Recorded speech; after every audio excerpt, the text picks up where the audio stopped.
15 years ago, a lone human drifted in the dark, forgotten by her own people, abandoned by the stars. Her ship was dying, so was her hope. And then, they came. Elegant and ancient. The Etherians were not known to meddle in lesser species' affairs.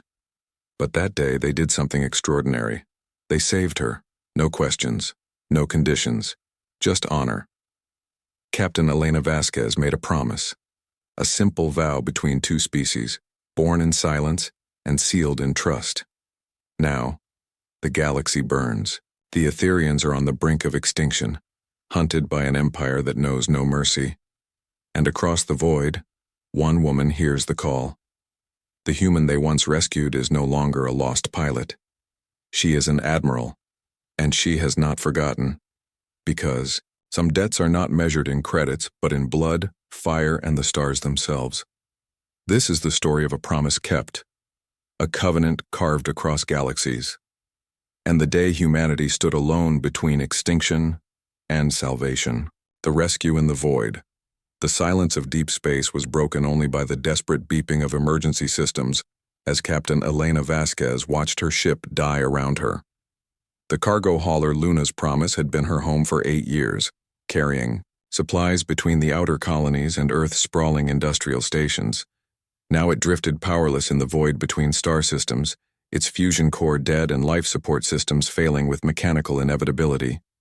Elena floated in the cramped cockpit, her weathered hands working frantically over control panels that showed nothing but red warning lights. At 34, she had spent half her life in space, following the same routes her father had pioneered during humanity's early expansion beyond the solar system. She knew every quirk of her ship's systems, every shortcut that could squeeze extra performance from aging components. None of that knowledge could help her now. The engine failure had been catastrophic and sudden. One moment she was cruising through normal space toward the Kepler 442 system. The next moment alarms were screaming as her fusion containment field collapsed in a cascade of system failures. The emergency core shutdown had saved her from immediate death by radiation, but it left her stranded 3 light years from the nearest inhabited world with no means of propulsion and rapidly depleting life support. Her emergency beacon had been transmitting for 6 hours now, broadcasting humanity's standard distress signal into the cosmic darkness. Elena knew the mathematical reality of her situation with bitter clarity.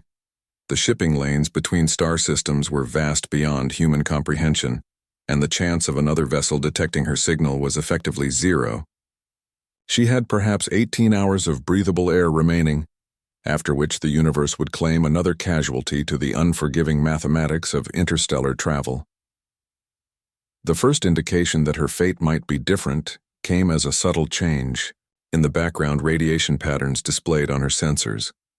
Elena had been monitoring the displays out of professional habit rather than hope, watching for any anomaly that might indicate rescue. What she saw made her question whether oxygen deprivation was already affecting her judgment. Something large was approaching through folded space, its energy signature unlike anything in her database of human vessels. The readings suggested a ship at least 3 times the size of the largest Earth freighters, moving with impossible grace through dimensions that human science was only beginning to understand. As the unknown vessel dropped out of hyperspace, Elena's tactical systems registered technological capabilities that exceeded human understanding by several orders of magnitude. The ship that materialized before her was a work of art disguised as a spacecraft. Its hull flowed in organic curves that seemed to shift color as Elena watched, surfaces that appeared solid one moment and translucent the next.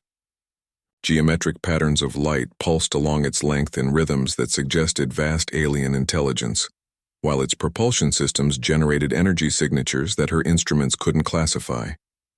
Elena's communication array activated without her input, filled with a voice that spoke perfect Earth standard despite originating from minds utterly unlike human thinking. Unknown vessel. This is Ambassador Kethamara of the Etherian Exploration Council. We have detected your distress signal and offer assistance. Please respond if you are capable of communication. The voice carried overtones of genuine concern, mixed with curiosity, suggesting a species that had made first contact a careful science rather than a military operation. Elena activated her transmission systems with hands that shook slightly from relief and apprehension. "This is Captain Elena Vasquez of the cargo vessel Luna's Promise," she replied, her voice steady despite the circumstances. "I'm experiencing complete engine failure and life support depletion. Any assistance would be greatly appreciated." The response came immediately, carrying what Elena would later learn was characteristic Etherian efficiency combined with genuine compassion. "Captain Vasquez, we are preparing to bring your vessel aboard our ship. Please remain calm and do not attempt to resist our tractor systems. You will be safe within moments." Elena watched in fascination as her ship was gently enclosed by a field of energy that felt warm and reassuring rather than threatening. The Etherian vessel's cargo bay was large enough to accommodate her entire ship with room to spare, and the artificial gravity that activated as they were brought aboard felt surprisingly similar to Earth normal. Her first meeting with the Etherians took place in what could only be described as a garden floating in space. The chamber where Ambassador Kethamara received her featured living walls covered with plants that seemed to grow directly from the ship's structure, while overhead, a transparent dome revealed the star field outside. The air carried scents of growing things and clean water, creating an environment that felt more like a park than a spacecraft. Ambassador Kethamara himself defied every assumption Elena had developed about alien life during humanity's brief exploration of local space. Standing nearly 7 feet tall, he possessed an ethereal beauty that seemed almost too perfect for physical reality. His skin held a faint luminescence that shifted through subtle color patterns, while his large, dark eyes conveyed an intelligence that felt both ancient and infinitely kind. "Welcome aboard the Star Whisper, Captain Vasquez," Kethamara said, his mental voice appearing in Elena's mind with crystalline clarity. "I apologize for the necessity of telepathic communication, but our vocal apparatus cannot produce sounds in your auditory range. Please do not be alarmed by this method of contact." Elena found the telepathic communication surprisingly natural, carrying emotional undertones that made understanding deeper and more complete than conventional speech. "Thank you for rescuing me, Ambassador. I honestly thought I was going to die out there." "No being should perish alone in the void when others have the power to help," Kethamara replied, his mental voice carrying conviction that spoke of fundamental cultural values. "The Etherian people have traveled the stars for millennia, and we have learned that civilization's greatest strength lies in extending aid to those in need, regardless of species or origin." Over the following days, as Etherian engineers worked to repair Elena's ship using technology that seemed more like controlled magic than applied science, she learned about the remarkable civilization that had saved her life. The Etherians had achieved interstellar travel when human civilization was still developing written language, spending thousands of years exploring the galaxy not as conquerors, but as scholars and diplomats. Their society was built around what they called the Covenant of Stars, a philosophical framework that viewed all sentient life as inherently valuable and worthy of protection. They had made contact with dozens of species throughout the galaxy, always approaching first encounters with patience and respect, rather than suspicion or aggression.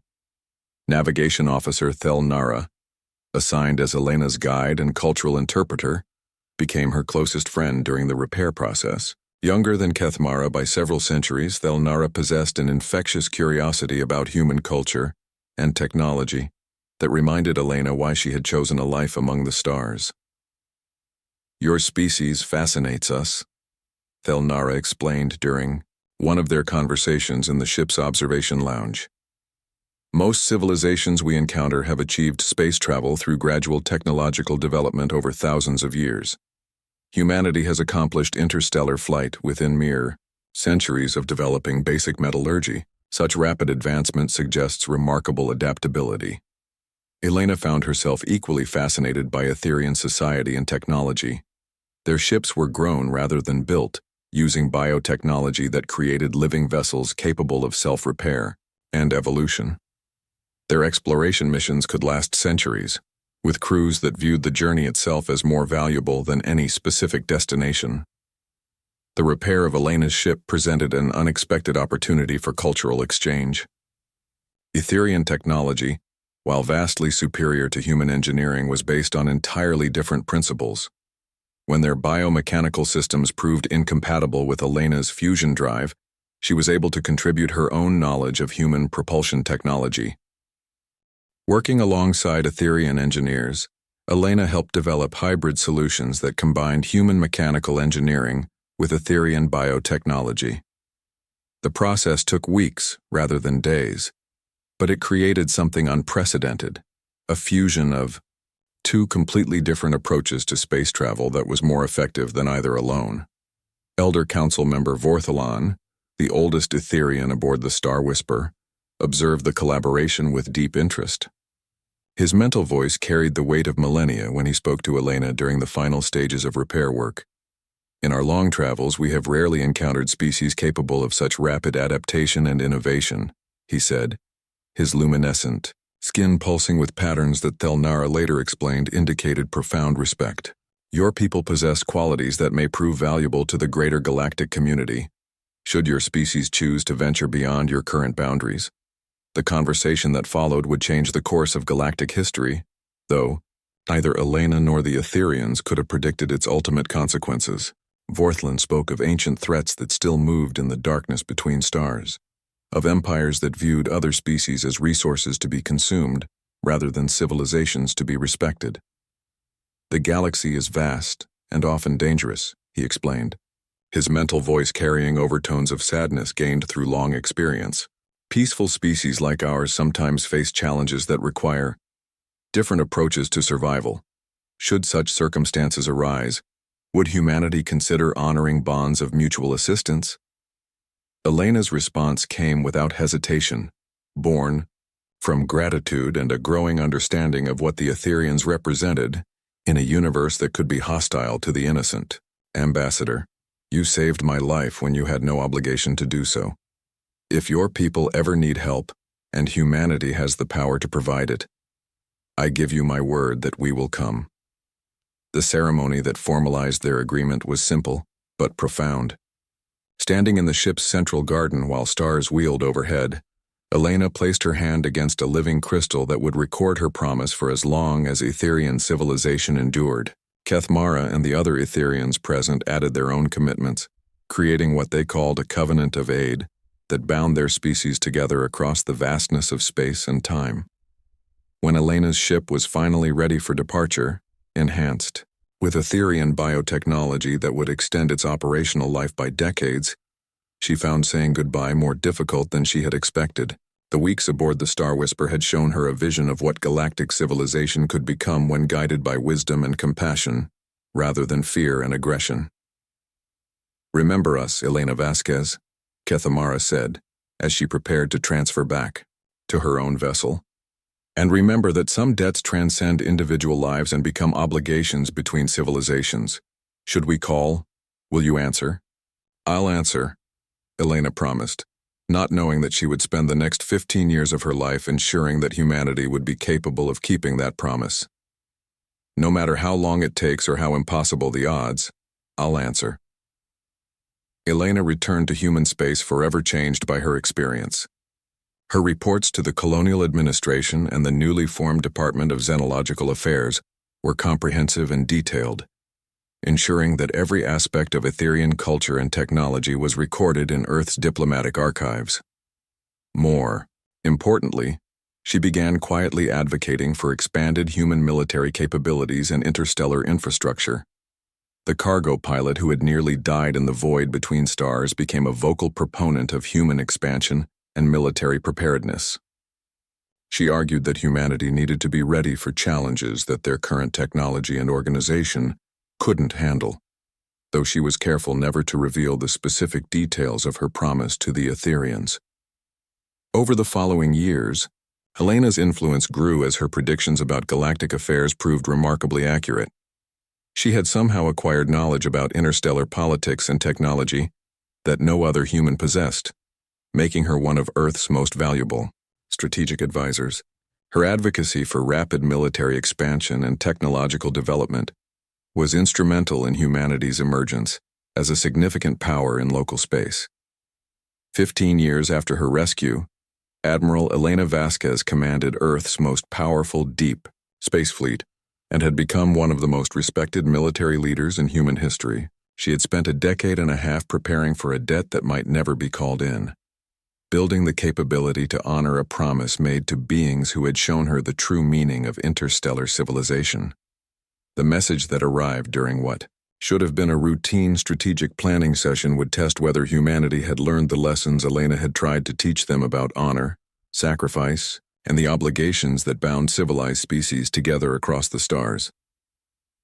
The call for help. Admiral Elena Vasquez stood before the massive holographic display in Earth's Strategic Command Center, watching real-time intelligence feeds from across human space. At 49, she commanded the largest and most technologically advanced fleet in human history, with over 200 warships stationed throughout Earth's expanding sphere of influence. The young cargo pilot who had once drifted helplessly in deep space had become one of the most influential military leaders of her generation.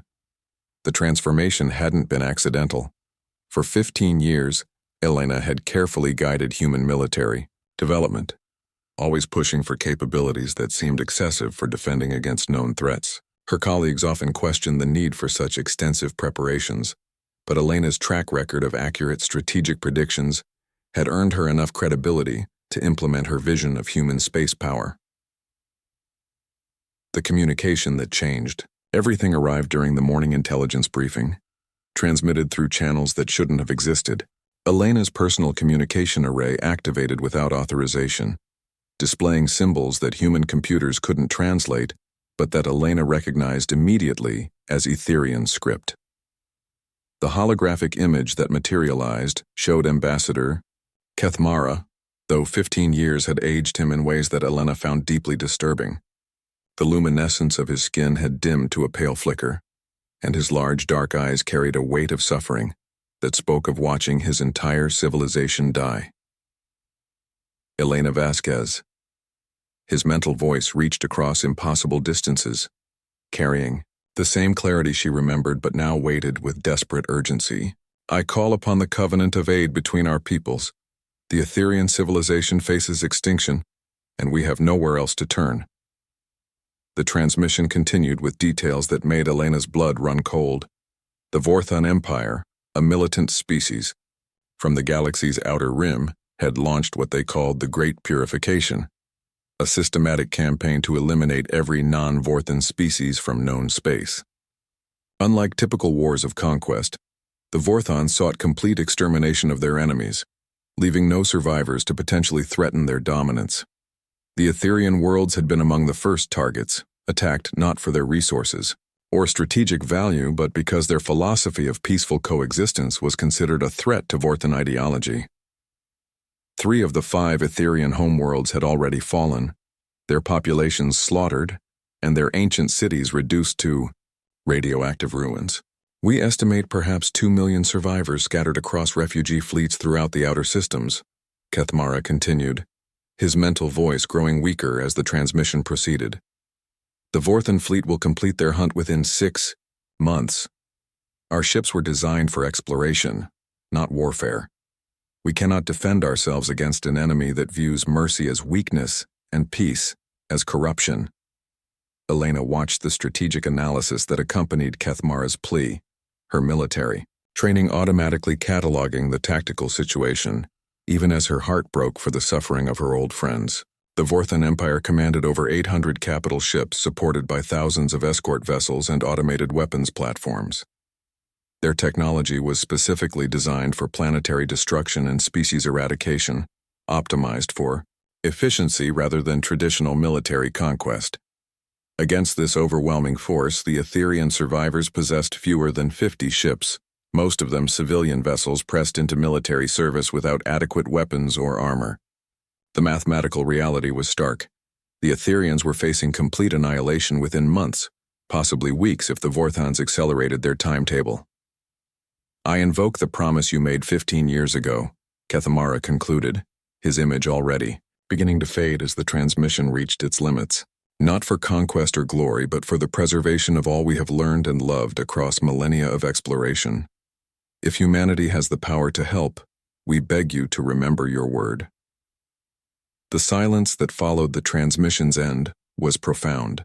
Elena stood motionless before the display, her mind racing through calculations that would determine the fate of two civilizations. Around her, the strategic command staff waited for orders, most of them unaware of the significance of what they had just witnessed.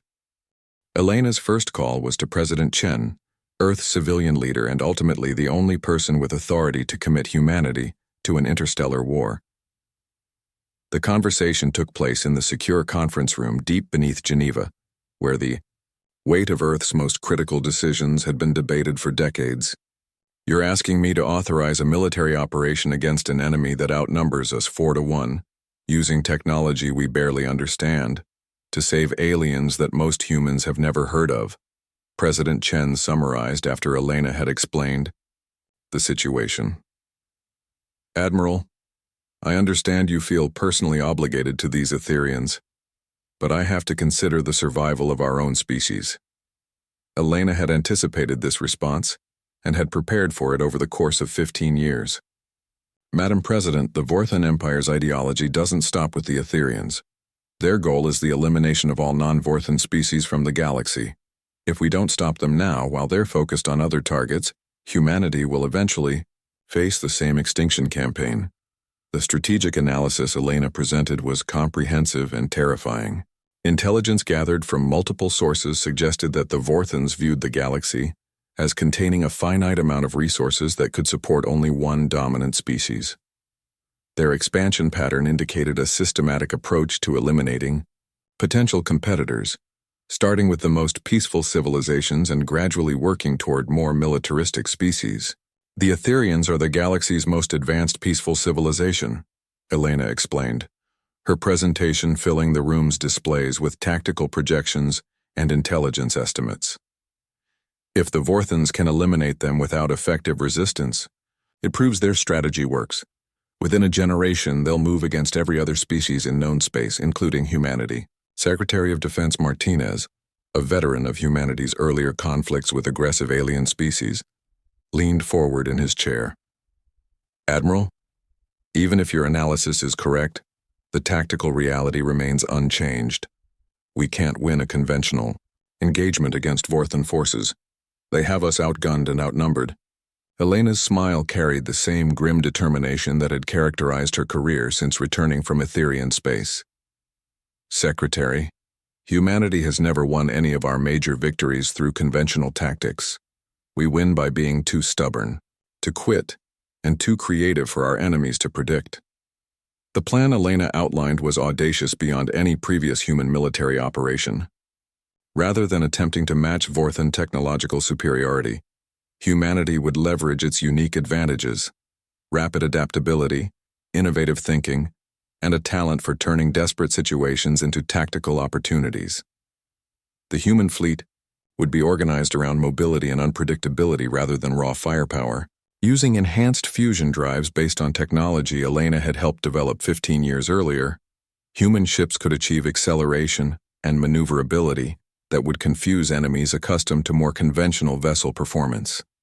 More importantly, Elena proposed equipping the fleet with weapon systems that challenged basic assumptions about space warfare. Human engineers had been secretly developing what they called kinetic artillery, weapons that launched solid projectiles at significant percentages of light speed. The technology was crude compared to sophisticated energy weapons, but it had one crucial advantage: it was completely unexpected. Most advanced civilizations consider kinetic weapons primitive and ineffective, Elena explained to the assembled military leadership. Their defensive systems are designed to counter energy attacks, particle beams, and plasma weapons. A simple tungsten rod moving at 30% light speed will punch through their shields like they don't exist. Dr. Sarah Kim, Elena's chief science advisor, had spent years developing the theoretical framework that would make the operation possible.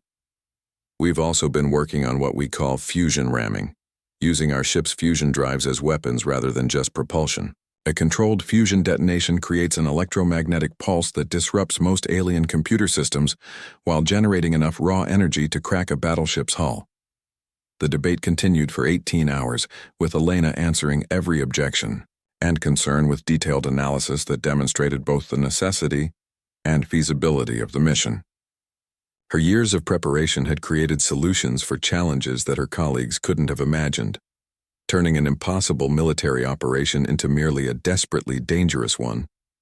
The final vote was closer than Elena had hoped, but decisive, enough to authorize Operation Covenant, humanity's largest interstellar military expedition and the first major test of Earth's commitment to galactic responsibilities. Within 72 hours, mobilization orders had gone out across human space, calling up reserves and converting civilian vessels for military use. The fleet that assembled at the staging area near Jupiter was unlike anything humanity had ever put into space.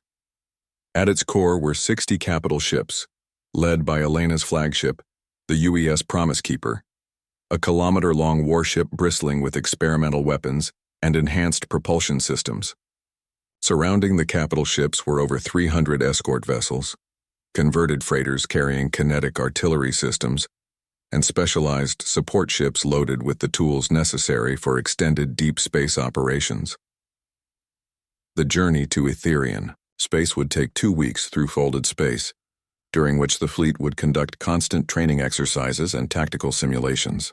Elena used the time to prepare her crews for a kind of warfare that human military doctrine had never anticipated, asymmetric conflict against technologically superior opponents who viewed the complete extermination of enemies as the only acceptable victory condition. Captain Rodriguez, Elena's chief tactical officer, raised concerns that reflected the doubts of many in the fleet. "Admiral, our intelligence on Vorthon combat capabilities is limited. We're essentially flying blind into a conflict where the enemy knows their capabilities and we're guessing about ours." Elena's response reflected 15 years of careful preparation for this exact moment. "Captain, the Vorthons have never fought humans before. They've built their tactics around defeating species that think like them, methodical, conventional, predictable. We're going to introduce them to a species that improvises, adapts, and turns every setback into a tactical opportunity."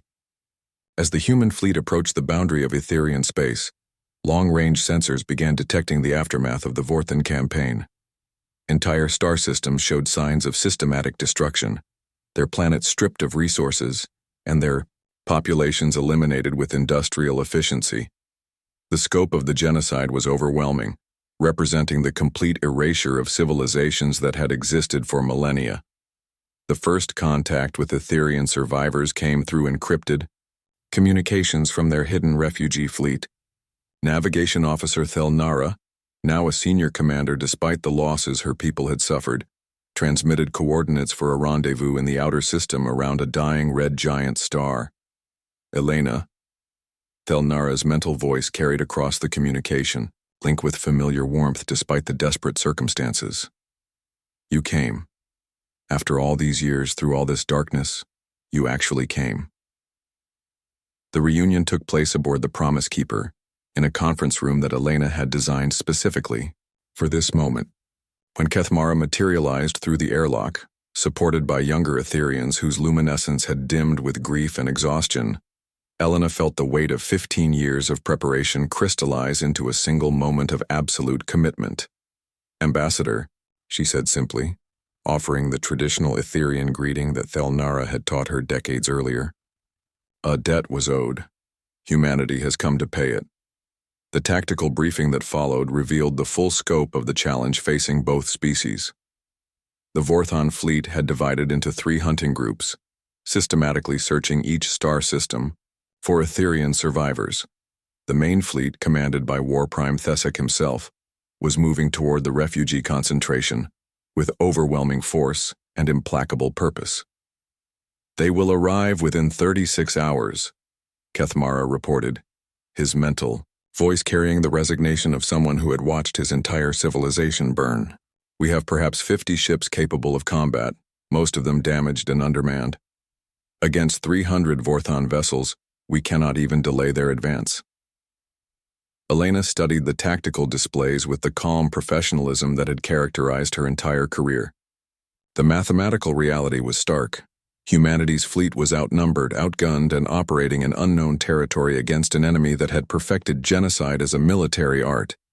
Then we don't fight them conventionally, she decided, her voice carrying the absolute confidence that had inspired a generation of human military leaders. We fight them like humans, dirty, desperate, and too stupid to know when we're beaten. The battle plan Elena outlined challenged every assumption about space warfare that both species had developed over millennia of conflict.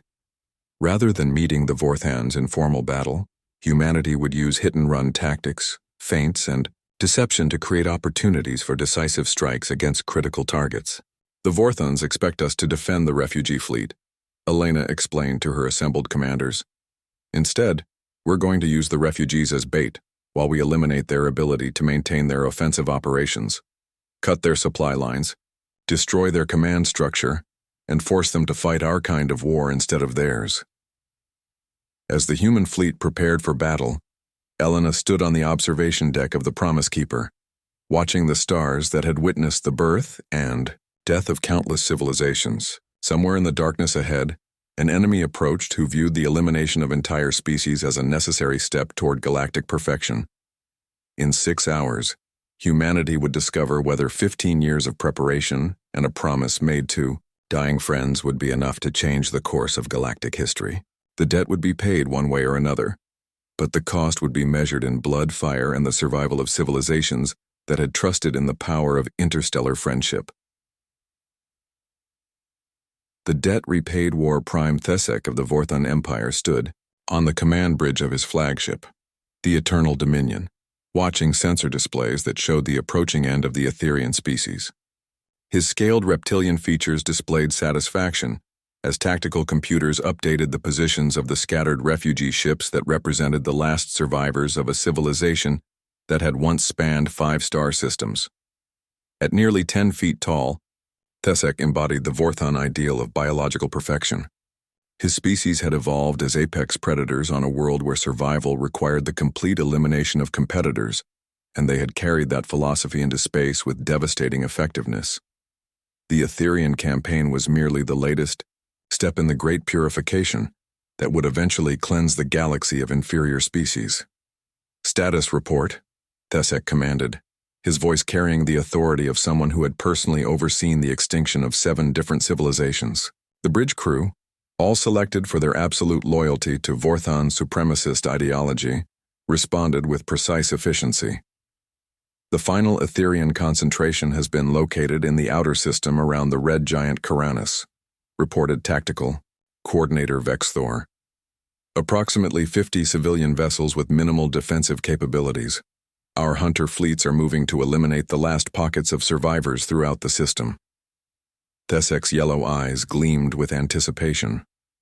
The Ethereans had provided more resistance than expected, not through military prowess but through their remarkable ability to hide and evade destruction. Their ships could fold space in ways that made tracking difficult, and their crews possessed an intimate knowledge of stellar phenomena that allowed them to use nebulae and asteroid fields as cover. "What of the unknown vessels detected entering the system?" he asked, referring to sensor contacts that had appeared at the system's edge approximately 6 hours earlier. The ships showed energy signatures unlike any in Zorathian databases, suggesting yet another species that would require evaluation for potential threat levels. "Analysis suggests they are likely another primitive species attempting to render aid to the Ethereans," Vexthor replied with contempt. 67 vessels detected, significantly smaller than our capital ships.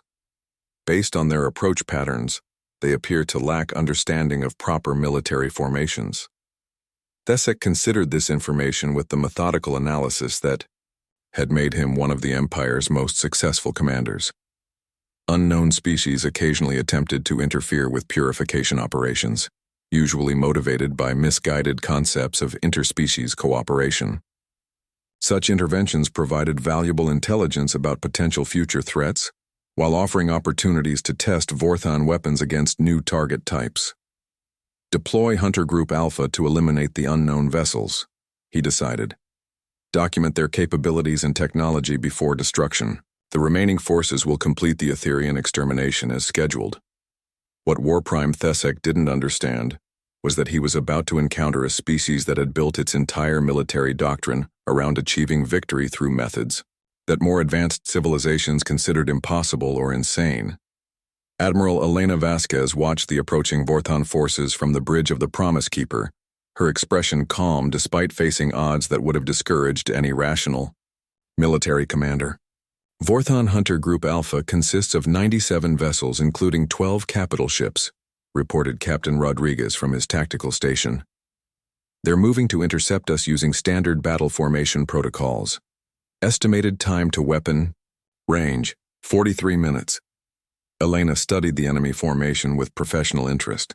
The Vorthons moved with the precise coordination that characterized advanced military organizations, their ships maintaining optimal spacing for mutual defense while maximizing offensive firepower. It was exactly the sort of tactical perfection that human doctrine was specifically designed to counter. Signal the fleet, Elena commanded. Execute Chaos Protocol 7. All vessels scatter and implement independent targeting. Remember, we're not trying to win a fair fight. We're trying to start a brawl. The human fleet suddenly exploded into apparent chaos, individual ships breaking formation and accelerating in seemingly random directions. To Vorthon observers, it appeared that the unknown species had panicked when faced with overwhelming force and was attempting a disorganized retreat. Captain Rodriguez, monitoring Vorthon communications through their intelligence systems, reported growing confusion among enemy commanders. They're interpreting our maneuvers as loss of command control, Admiral. Vorthon tactical doctrine doesn't include protocols for enemies that deliberately abandon formation discipline. Elena's smile carried the same grim satisfaction that had characterized humanity's greatest military victories. Captain, the Vorthons are about to learn why fighting humans is different from fighting civilized species. Signal all vessels, weapons free, target of opportunity, make it hurt. The first human ship to engage the Vorthons was the converted cargo hauler Earth's Defiance, carrying experimental kinetic artillery systems that transformed it from a peaceful freighter into a ship-killing weapon. Captain Sarah Chen, Elena's former student and protege, had volunteered for the most dangerous assignment in the fleet, getting close enough to Vorthon capital ships to demonstrate why underestimating human engineering was a fatal mistake. The Earth's Defiance approached the Vorthon formation using an acceleration pattern that appeared random, but was actually calculated to exploit blind spots in enemy sensor coverage. When Vorthon ships finally detected the approach and opened fire with their energy weapons, they discovered that human vessels possessed defensive systems unlike anything in their experience. Rather than conventional shields, human ships used adaptive armor that absorbed and redistributed energy impacts while allowing the vessel to continue its approach. The technology was crude compared to sophisticated defensive systems, but it worked by being too primitive for advanced weapons to counter effectively. Captain Chen's ship absorbed dozens of direct hits from Vorthon plasma cannons, its hull glowing, white-hot from energy impacts that should have vaporized any known vessel. Instead, the Earth's Defiance continued its approach until it reached optimal firing position, then released its entire payload of kinetic projectiles at point-blank range. The tungsten rods, accelerated to 30% of light speed by gravitic launchers, struck the Vorthon capital ship Supreme Executor with devastating effect. The projectiles punched through the vessel's energy shields as if they didn't exist, their kinetic energy sufficient to crack the ship's hull from bow to stern. The psychological impact on the Vorthon fleet was immediate and catastrophic. They had never encountered weapons that could penetrate their defensive systems so easily, and their tactical computers struggled to develop countermeasures against technology that shouldn't have been effective. Throughout the battle zone, human ships implemented Elena's revolutionary tactical doctrine with devastating effectiveness.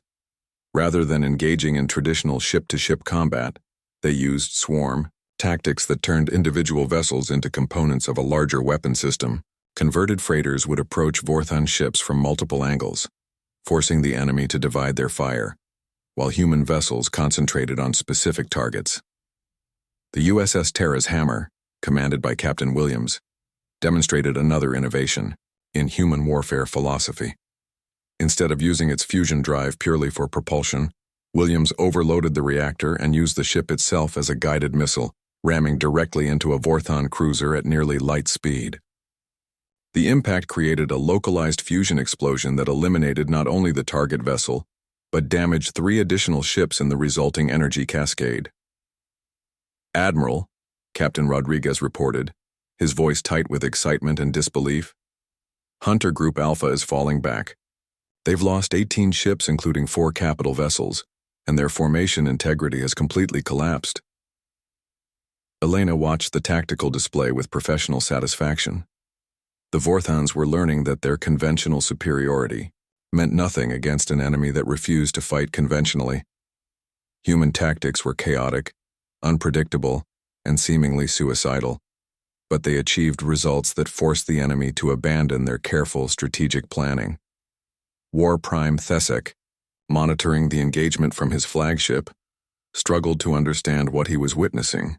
His forces possessed overwhelming technological and numerical advantages, yet they were being systematically destroyed by ships that should have been eliminated in the first minutes of combat.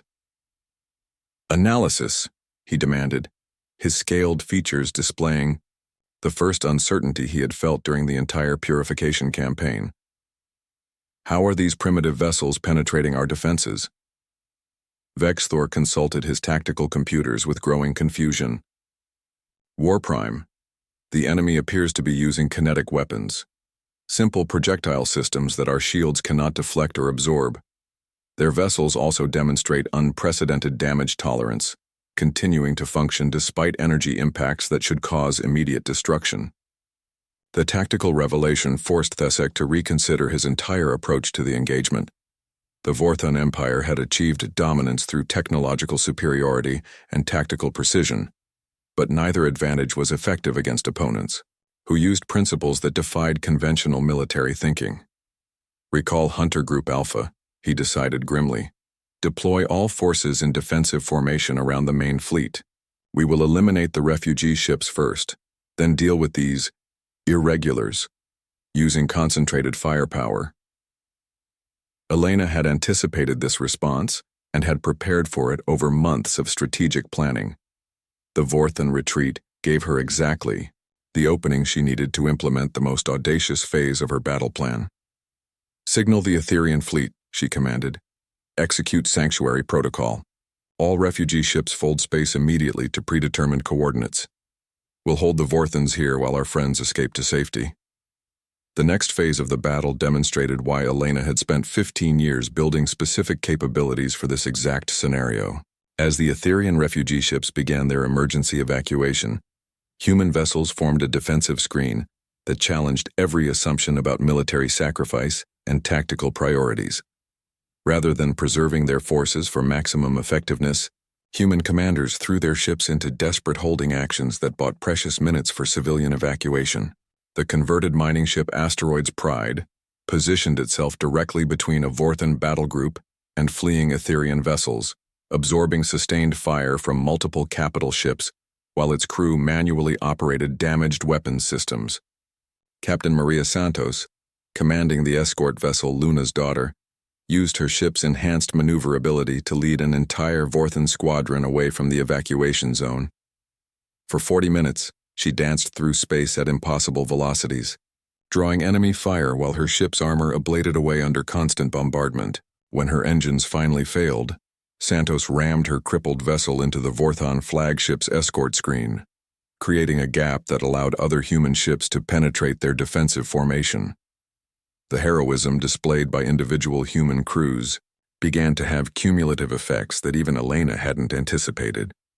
Zorathian commanders, accustomed to fighting species that surrendered when faced with overwhelming odds, found themselves engaging enemies who seemed to become more dangerous as their situation grew more desperate.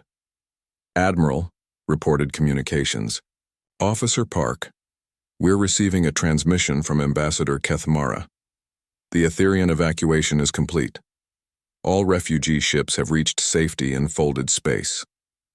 Elena felt a moment of profound relief, knowing that the primary objective had been achieved. The Etherean species would survive, carrying with them the accumulated knowledge and wisdom of millions of years of peaceful exploration. Whatever happened in the next few hours, humanity had successfully honored its debt to the beings who had saved a young cargo pilot's life 15 years earlier. "Very good," she replied calmly. "Signal all ships Phase 2 is now active. Time to show the Vorthons why picking fights with humans is generally considered a mistake. The final phase of the battle began with a tactical maneuver that no Vorthon commander had ever encountered or imagined. Rather than attempting to withdraw or consolidate their forces, the remaining human ships suddenly accelerated directly toward the main Vorthon fleet with apparent suicidal intent. Elena's flagship, the Promise Keeper, led the charge with its experimental weapon systems fully activated. The ship's primary armament consisted of what human engineers called stellar torpedoes, fusion warheads wrapped in gravitic containment fields that could achieve significant percentages of light speed before impact. The weapons were devastating against conventional targets, but their true purpose was psychological rather than tactical. When the first torpedo struck the Vorthon super dreadnought Galaxy's End, the resulting explosion created a brief artificial star that illuminated the entire battle zone while generating electromagnetic pulses that disrupted enemy communications throughout the fleet. Warprime Thesek watched his carefully coordinated formation dissolve into chaos as human ships penetrated his defensive lines using tactics that defied military logic. Individual human vessels, some of them obviously damaged and operating with skeleton crews, continued to engage multiple Vorthon ships simultaneously, while broadcasting what his translators identified as something called battle songs. "They're insane," Vexthor reported, his voice carrying a mixture of awe and terror. "Our ships are surrendering rather than face-ramming attacks. The crews believe these humans are some form of death-seeking species that views combat as religious experience." The psychological collapse of Vorthon morale was swift and comprehensive. A military force that had conquered the galaxy through overwhelming technological superiority found itself completely unprepared for enemies who treated impossible odds as tactical opportunities rather than reasons for surrender. Elena's personal confrontation with Warprime Thesek took place when the Promise Keeper penetrated the Vorthon command formation and engaged the Eternal Dominion in direct combat. The two flagships circled each other like ancient duelists, their weapons creating spectacular displays of destructive energy that could be seen from neighboring star systems. "Human Commander," Thesek transmitted, his mental voice carrying the authority of absolute dominance that had terrorized dozens of species. "You fight for a defeated cause. The Etherians are extinct, your fleet is destroyed, and your species will be targeted for purification within the year. Surrender now and your death will be swift." Elena's response carried 15 years of preparation, a lifetime of military experience, and the absolute confidence of someone who had already achieved her primary objective. "Warprime Thesek, my name is Admiral Elena Vasquez of the Human Defense Fleet. 15 years ago, the Etherians saved my life when they had no obligation to do so. Today I'm returning the favor. Your purification campaign ends here."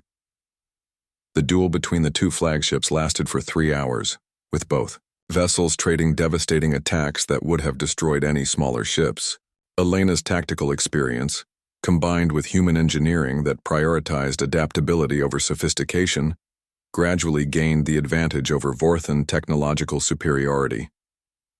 The decisive moment came when Elena used her ship's fusion drive as a weapon, overloading the reactor to create a directed energy beam that pierced the Eternal Dominion's primary shields. The resulting explosion eliminated the Vorthon flagship and its entire command staff, decapitating the enemy fleet's leadership structure. The surviving Vorthon ships, leaderless and demoralized by losses that exceeded anything in their military history, began a general retreat that quickly became a complete rout. Within hours, the supposedly invincible purification fleet had been scattered across multiple star systems, its survivors carrying tales of human combat capabilities that would fundamentally alter galactic perceptions of Earth's military potential. Elena's reunion with the surviving Etherian leaders took place aboard a refugee ship in the outer system, where the rescued civilians were already beginning the process of rebuilding their civilization. Ambassador Kethmara, though still bearing the weight of terrible losses, showed the first signs of hope that Elena had seen since receiving his desperate transmission. "The debt is repaid," he said simply, his mental voice carrying profound gratitude mixed with amazement at what humanity had accomplished. But more than that, You have shown the galaxy that peaceful species need not face extinction alone. Others will remember what happened here. Elena looked out at the stars where the scattered remains of Vorthon ships drifted as monuments to the price of underestimating human determination. Ambassador, some debts create obligations that go beyond simple repayment. Humanity has learned what happens when good people face extinction without help. We won't let it happen again. The aftermath of the Battle of Karanis system transformed galactic politics within months. News of humanity's victory against the supposedly invincible Vorthon Empire spread throughout known space, inspiring resistance movements on dozens of occupied worlds while fundamentally altering the balance of power between aggressive and peaceful civilizations. Within a year, 17 different species had requested defensive alliances with Earth, seeking protection against the various predatory empires that had terrorized the galaxy for millennia. Elena found herself appointed as the first director of the Galactic Protection Initiative, commanding a multinational fleet dedicated to ensuring that no peaceful civilization would face extinction without assistance. The Etherian survivors, relocating to new worlds under human protection, established research centers where their ancient knowledge could be combined with human innovation to develop technologies that neither species could have created alone. The partnership that began with a rescue in deep space evolved into a collaboration that advanced both civilizations beyond their individual potential. Elena's final report on Operation Covenant became required reading at military academies throughout human space. Though most students focused on the tactical innovations rather than the underlying philosophy that made victory possible, the lesson Elena tried to teach was simple. Some debts transcend individual lives and become obligations between civilizations, and the true measure of a species' advancement lay not in their technology, but in their willingness to risk everything for the innocent. 15 years after floating helplessly in the void between stars, Elena had discovered that the simple act of remembering kindness could change the course of galactic history. The debt had been repaid, but the covenant between species would endure for as long as there were civilizations willing to answer when others called for help. The galaxy remained a dangerous place, filled with empires that viewed other species as obstacles to be eliminated, but it had also become a place where the innocent could call for help and know that someone would answer, where the strong protected the vulnerable, and where no civilization would ever again face extinction alone, if humanity had the power to prevent it. Elena Vasquez had kept her promise, and in doing so had established a new principle of galactic civilization, that some debts were worth any sacrifice, and that the true strength of any species lay not in its ability to destroy, but in its willingness to protect those who could not protect themselves. The stars themselves bore witness to humanity's covenant, carrying the story across the galaxy of how a debt remembered became a promise kept, and how that promise changed the universe forever. If you like this story, please like it and leave your feedback in the comments. Subscribe for more stories.